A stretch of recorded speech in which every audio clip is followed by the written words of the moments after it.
السلام علیکم۔ خبر شامل کریں گے سجاد حسین نیوز رپورٹر کی۔ ریسکیو 1122 ایبٹ آباد ٹھنڈیانی روڈ گلی بڑیا کے مقام پر گھر میں اچانک آگ بھڑک اٹھی۔ کنٹرول روم کو اطلاع ملنے پر 3 فائر وہیکلز بما 18 فائر فائٹرز، 2 ایمبولینسز بما میڈیکل ٹیکنیشین اور ڈیزاسٹر وہیکل جائے حادثہ کی طرف روانہ کر دیے گئے۔ ابتدائی اطلاعات کے مطابق گھر کی چھت گرنے سے عورتوں بچوں سمیت 4 افراد جھلس کر موقع پر جاں بحق۔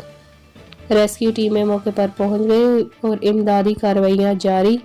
اس تمام آپریشن کی نگرانی ڈسٹرکٹ ایمرجنسی آفیسر محمد عارف خٹک اور ایمرجنسی آفیسر فہد علی مسعود خود کر رہے ہیں۔ حادثے کی جگہ پر گاڑیوں کا راستہ نہ ہونے کی وجہ سے ریسکیو ٹیموں نے پیدل مسافت کر کے امدادی کارروائیاں جاری کی۔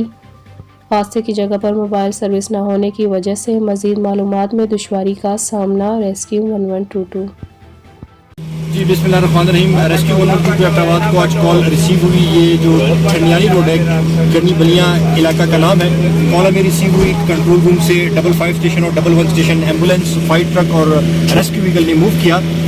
فائر تھی، چونکہ مکان ایک مٹی کا مکان تھا تو فائر کی وجہ سے جو بلڈنگ ہے وہ بھی وہاں پہ نیچے گر گئی۔ تو 4 وکٹم سے 2 فیمیلز اور 2 میلز ان کو ریکور کر لیا ہے ریسکیو 1122 ایبٹ آباد نے اور ہینڈ اوور کر دیا ان کی جو لواحقین ہیں ان کو۔ ایڈمنسٹریشن کا، پولیس ڈپارٹمنٹ کا بہت شکریہ ادا کرنا چاہتا ہوں کہ انہوں نے سپورٹ کیا۔ ریسکیو اور کیس میں تقریباً 15 اہلکار شامل تھے میرے ساتھ۔ ایمرجنسی آفیسر جو آپریشنز ہیں فہد مسعود وہ بھی شامل تھے، میں خود ادھر ہی تھا۔ آپریشن ہم نے تقریباً 45 منٹس میں اس کو کمپلیٹ کیا۔ آپریشن سکسیزفل ہوا اور آپ لوگوں سے یہ اپیل ہے کہ برائے مہربانی ریسکیو 1122 کا ساتھ دیں۔